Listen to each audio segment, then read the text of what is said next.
Good afternoon. My name is Elias Kunishige. I'm a military veteran, federal service firefighter with 24 years of fire service.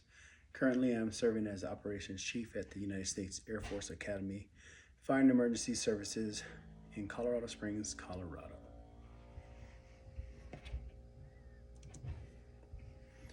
Let's get started with my story and why does that matter and how does that tie into community risk reduction. Born and raised in a small town in Hawaii, my focus is God, family, community. Location of my town was remote and an emergency response was not readily available. I became a firefighter to gain knowledge and the skills to become an asset for my community rather than a liability. I'm a husband of 16 years and father for 13 of those years. I additionally want to be a part of an institution that is focused on being in the service of others and in the service of our country. And that's where I got my military service. Through many years of service, I have been afforded awesome opportunities and experiences. The best ones are the ones where I was able to make a direct impact for those in my immediate scope of responsibilities.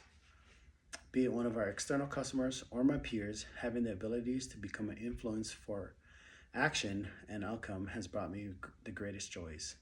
I enjoy people and processes, and that works well for me as a champion for community risk reduction.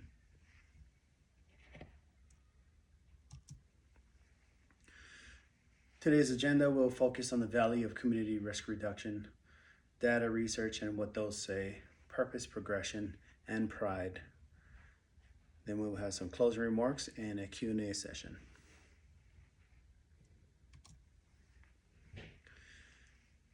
What is my connection to community risk reduction?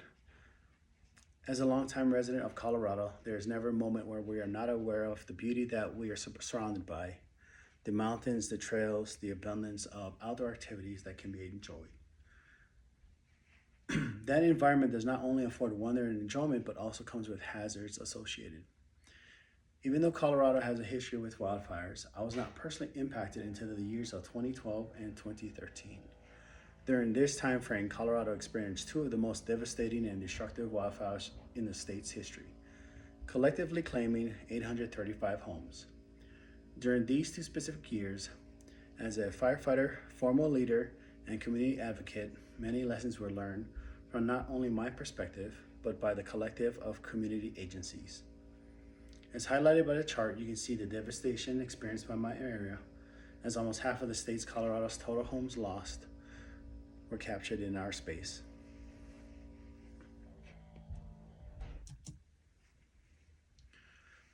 From the lessons learned, first off and most critically, our community at USAFA, the city of Colorado Springs and El Paso County, along with other adjacent agencies, banded together and rose above the experience. Additional to the successes experienced, the operations and experiences of those events had highlighted the importance of preparedness for response, but also spotlighted the need for continued and enhanced community risk reduction. Capturing the knowledge to identify risk, manage risk, prepare for emergency, and ultimately recover from impacts is in the same spirit that encouraged me to become a firefighter. Preparation for an emergency becoming an asset rather than a liability. One of our greatest teaching moments during those events were the areas identified for advancement in theory, training, application of skills, and in moving forward, we have captured those elements and applied them to respective community risk reduction programs.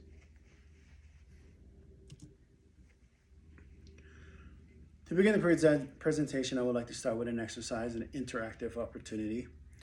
Imagine for a moment a devastating emergency response or even a life event that was so impactful that it changed how you live your life since. Take that moment and separate the outcome from the moments prior to that outcome. Are there any actions that could have been made by you or others that might have positively changed the outcome? If given the opportunity, would you have prevented the event from even beginning?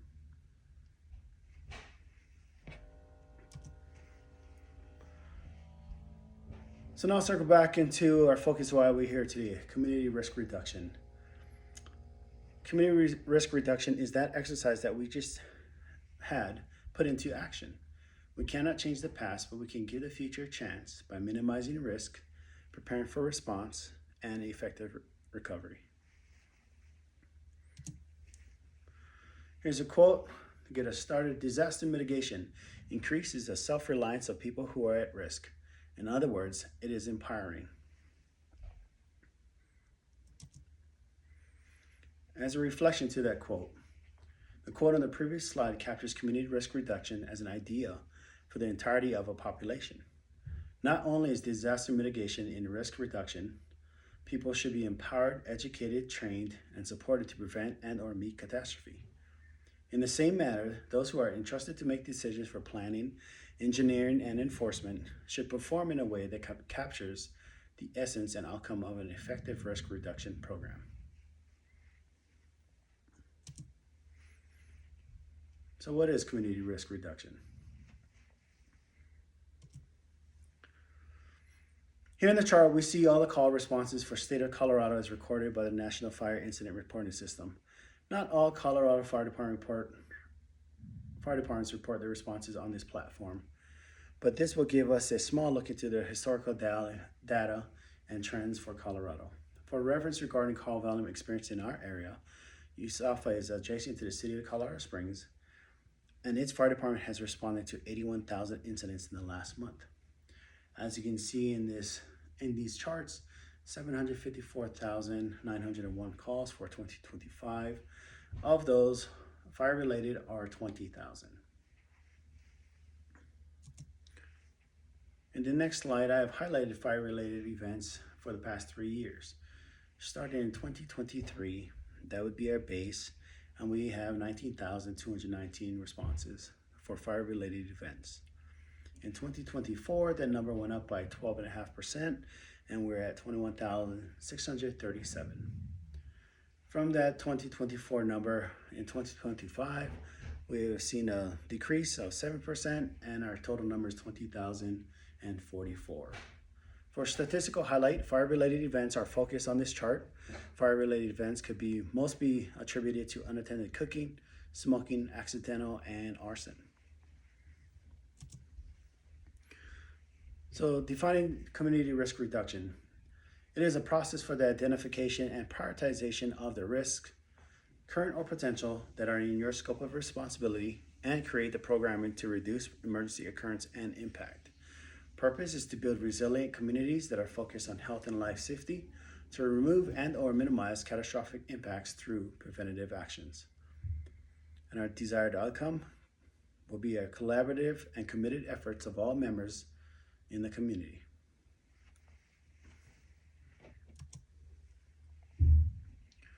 The identification of risk and potential for risk, including the negative effect on the people, property, and environment. And to create a community risk reduction program, we will do a community risk assessment. And here are some of the elements. First element is identify hazards. The second one will be at-risk assets. Third will be analyze those risks. And fourth will be creating a vulnerability report that will be used to support the community risk reduction program. In identifying hazards, we identify the type, location, how risks are associated, historical data, and future considerations. For this presentation, I have created an example in creating a new manufacturing facility within our neighborhood. And some thoughts are, historically, the area has experienced major wildfires.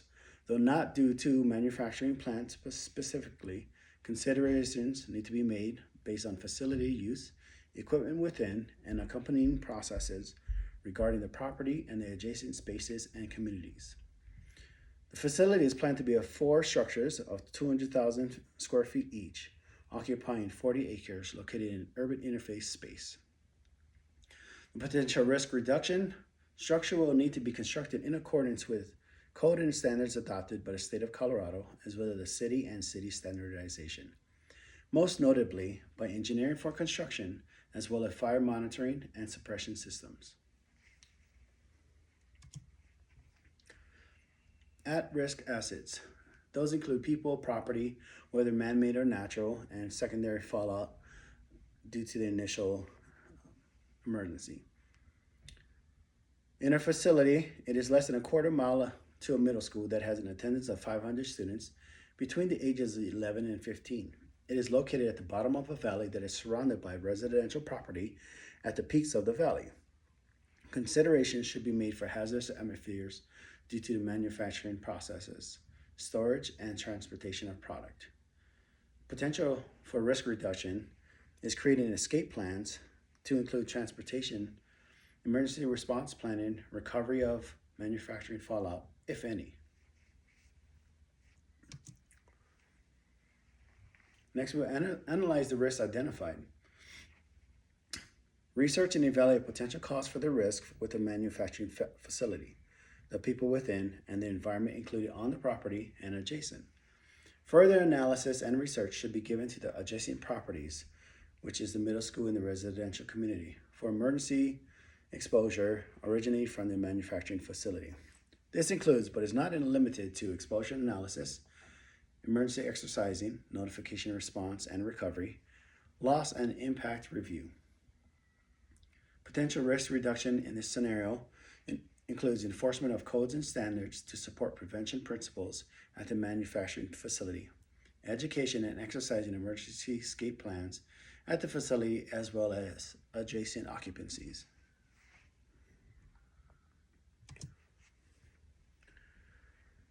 In our vulnerability report, we will document and formalize the risk assessment to be utilized in the creation and performance expectation of the Community Risk Reduction Plan. All actions, risk identification, risk management requirements, which includes codes and standards, historical data, current considerations, which are the manufacturing facility, use, product, and byproduct risks, future considerations, which include facility expansions, neighborhood growth, etc., should be documented, reviewed, discussed, and formalized for presentation to the Community Risk Reduction Program lead for their assessment.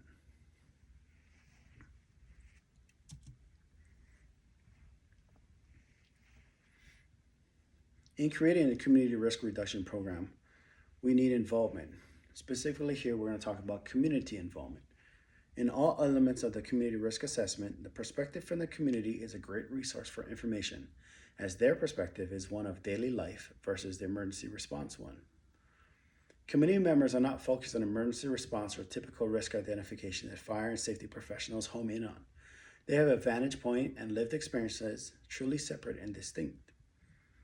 As you have seen in this scenario, there are many moving parts for community risk reduction planning and implementation. And we all know that even the smallest communities will need to plan a scenario many times over. Not only are there many considerations in the risk management, but there are a multitude of entities that need to be involved for success to be captured. Community risk assessment should capture those perspectives and cross-reference it with data to support and strengthen the identification of perceived, real, and potential risks amongst the community. So moving forward, how can the community be part of the community risk reduction? Continuing on, it takes a team of stakeholders, government leaders, groups and organizations, fire and emergency services, and citizens seek risk reduction. There should be constant reminders that all are in it together. The principles and goals of a safer community cannot be realized if the entirety of the body is not aligned in progression. This takes commitment from each entity as well as mindful and intentional approach toward life safety.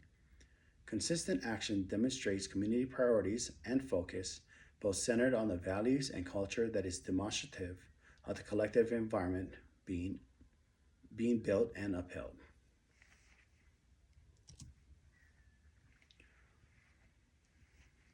In this quote, it says, "If you want to go quickly, go alone. If you want to go far, go together." No one entity can achieve community goals without the support from another. From the infancy of the community risk reduction through the implementation, evaluation, and evolution of said program, consistent involvement is required for success. In this chart, we see the 5 E's, which we'll elaborate on the next slides.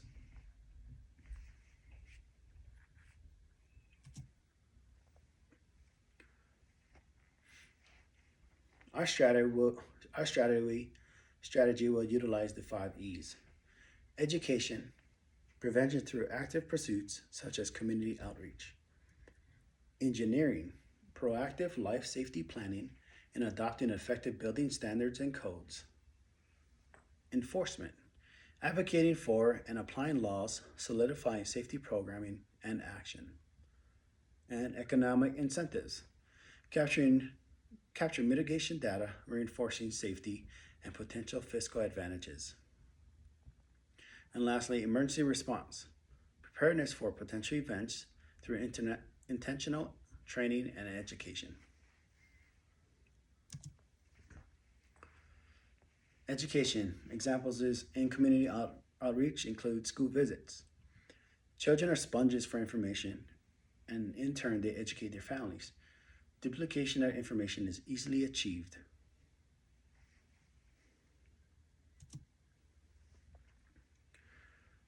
Another community outreach project is Firewise. Here in Colorado in the Front Range, we have recency bias. Wildfire season is an ongoing and constant issue. Capitalizing on real threat looming, community outreach holds actualized value. In this graph, we show Firewise. Firewise is an NFPA sponsored program and led program that educates and trains the community on creating defensible space, being aware of the hazards associated with the area that they live.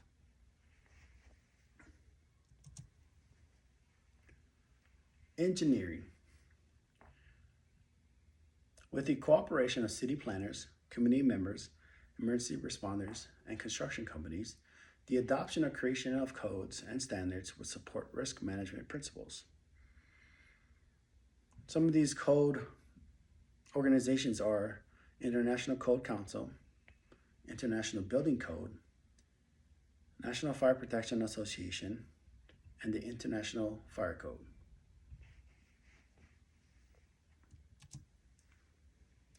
The authority having jurisdiction has the responsibility to make an educated decision as to which code and standards are adopted. The authority having jurisdiction also has the responsibility to identify and empower the appropriate entities to enforce the accepted guidance.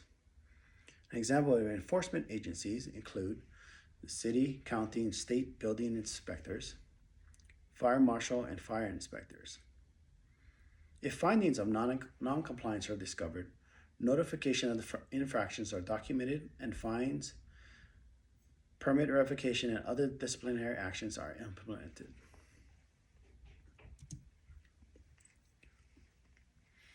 Economic incentives.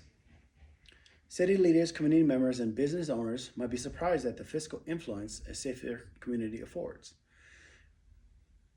The ISO Insurance Service Organization is a leading entity that scores and evaluates communities on the myriad of risk factors respective of community resources, communication capabilities, water supply, and risk reduction programming. Utilizing the fire suppression rating schedule, the report card that is assigned by ISO gives insurance adjusters an in-depth look of a community's presumed safety profile, in which better scores equate to better pricing.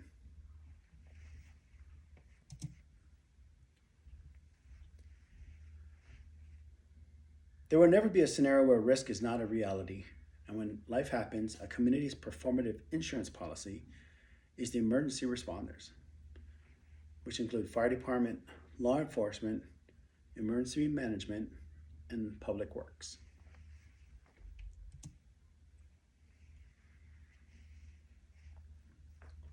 As responders are vital to health and wellness of their communities, programs should support their efforts in the form of internal risk reduction and enhancement programs to ensure their safety is captured and efforts are rewarded. Robust programming for first responders should include, but are not limited to, salary and benefits compensation, proper training and education for current positioning as well as future opportunities, resource procurement, maintenance, and enhancements. Examples include vehicle fleet and facilities. And lastly, but certainly not least, is a recognition program for their efforts.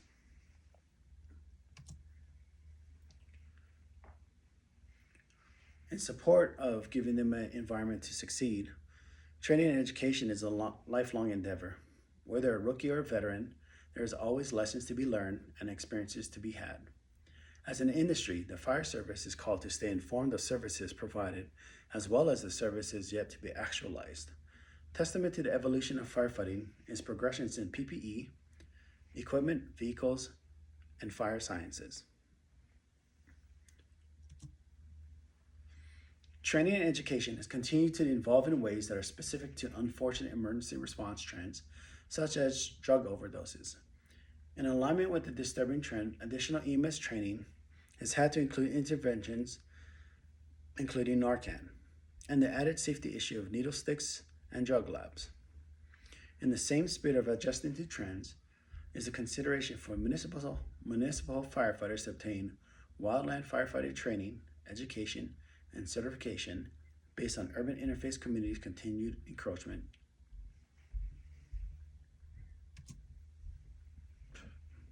In conjunction with training and education for our personnel, we must also include opportunity for development of more than just emergency response skills. The fire service must develop leaders. As the world evolves, so does the need for individuals who are equipped with not only academic intelligence or hands-on skill sets, but also the ability to capture emotional intelligence. Emotional intelligence, social awareness, and interpersonal relationships are integral to creating and maintaining connection to the community, NGOs, and organizations, as well as formal and elected leaders. Connectedness and mindfulness will assist the community risk reduction planning and programming. Formal and informal leadership, its principles, and the ability to effectively apply wisdom is a skill that needs to be learned and refined. Recognizing the need for any one individual is a step in the right direction. Far too often, both individuals and groups don't make the time to develop their personnel in human factors and the intricate skills to navigate diverse perspectives and ideals. Groups and individuals would do well to implement a process in which emotional intelligence, communication, and social awareness is included in their planning for the future.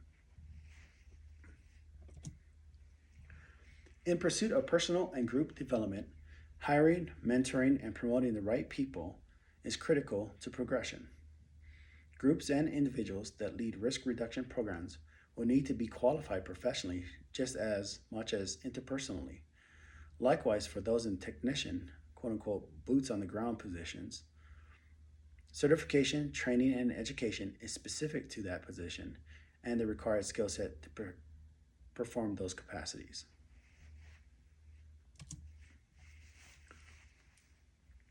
Speaking of specific skills and expectations, we will now do a quick review of positions and their responsibilities. Entry-level firefighters, they are new to the craft, responsible for learning the performance and administrative expectations and executing them. Mid-level firefighters, also known as technician level, engineers, paramedics, and additional specialists. Advanced training sought and completed to match the specialized skill set to perform as identified. Lieutenants, first line supervisors tasked with crew mentorship, preparedness, and guidance. Additional to adhering to and enforcing standards and procedures, officers are involved with strategic pursuits such as the authoring or collaboration of program and policies. Captains, exponential advancement in the performance of expectation and strategic thinking. Bridging the frontline firefighters and senior officer perspectives, ensuring task execution and strategic planning for the betterment of the services provided and the continuity required to perform those services. Chief officers, direct, guide, mentor, coach, lead. Chief officers are the tip of the spear regarding the programming and pursuits of their respective divisions or groups. Administrative functions require focus and purpose. And our fire chief, public figurehead for the fire department, is pursuits, values, and culture. Leader for relationships with stakeholders, community members, and government and elected officials.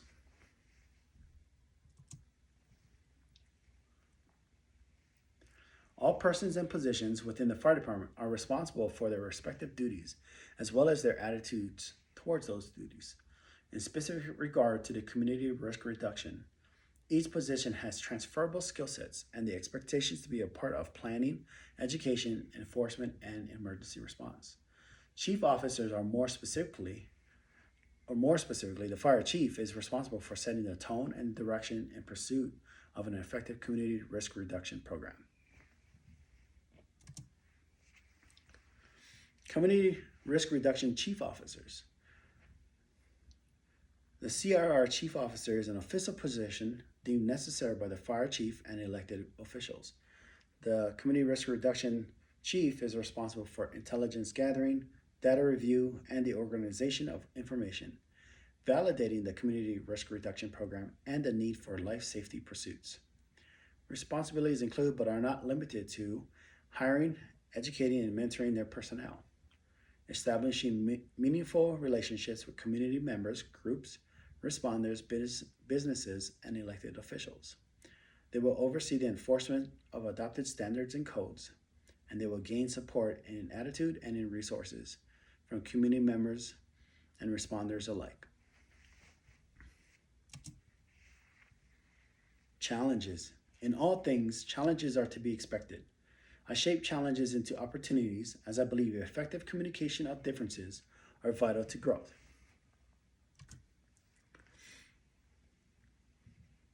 Moving forward with community risk reduction, there are some important points annotated on the visual, and they will be present on the next few slides as well. We're going to highlight knowledge, cooperation, alignment, resources, and urgency. In the graph, we do have a metric that shows the different principles that we should be aware of. Starting from the top right, one size does not fit all. Reflect and appreciate that there is more than your way to complete something. Engagement, two-way engagement. Again, not only your way. Communicating in person, create connection and professional familiarization. Focus on return on investment. Find what motivates and inspires, whether it be finances, safety, or community. Build partnerships. Make accessible for all. Plan for all. Respect for all. Leverage resources. Through built relationships, more resources become available. Focus on outcomes over outputs. Be knowledgeable. Trust and respect is built on competency and confidence in competency. Stay strategic. Evolve. Stay active. Take initiative. Check your assumptions. Learn of others. Expand your own thought process.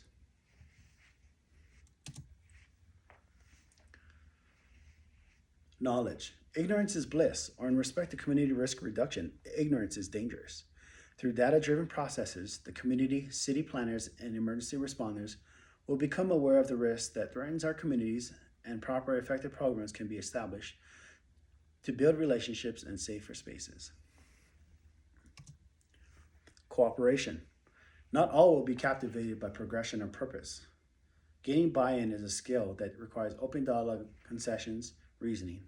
Time and effort is involved.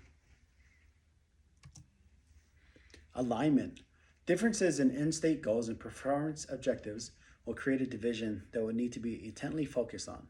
With effective communication, compromise, and mindful progression, entities begin to align with purpose and in process.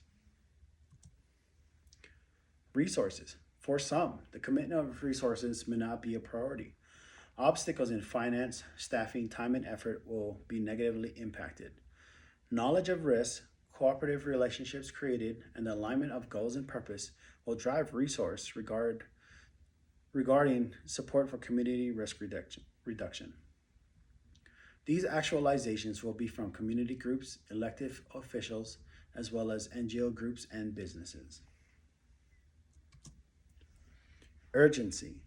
While some may feel as if there's time to ponder theory or wait out more risks to be experienced prior to planning and deciding on a risk reduction pursuits, safety and progressions towards safety should not be minimized based on ignorance, convenience, or indecisiveness.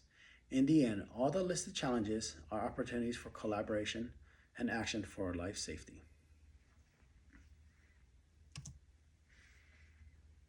In conclusion, the fire service is a long-standing, trusted, and respected profession whose men and women have given their lives, some in the ultimate sacrifice of their literal lives, and others in the form of their dedication to service.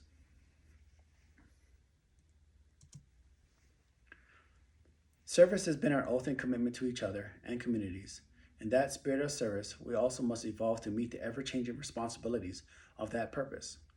Community risk reduction will advance safety and risk in all areas with proper planning, preparation, education, enforcement, response, and recovery. It has been a pleasure presenting to you, and I'm grateful that you have chosen the honor of service for the benefit of others before yourself.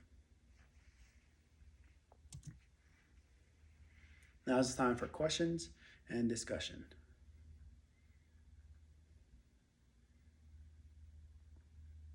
If there are no further questions, I thank you for your time.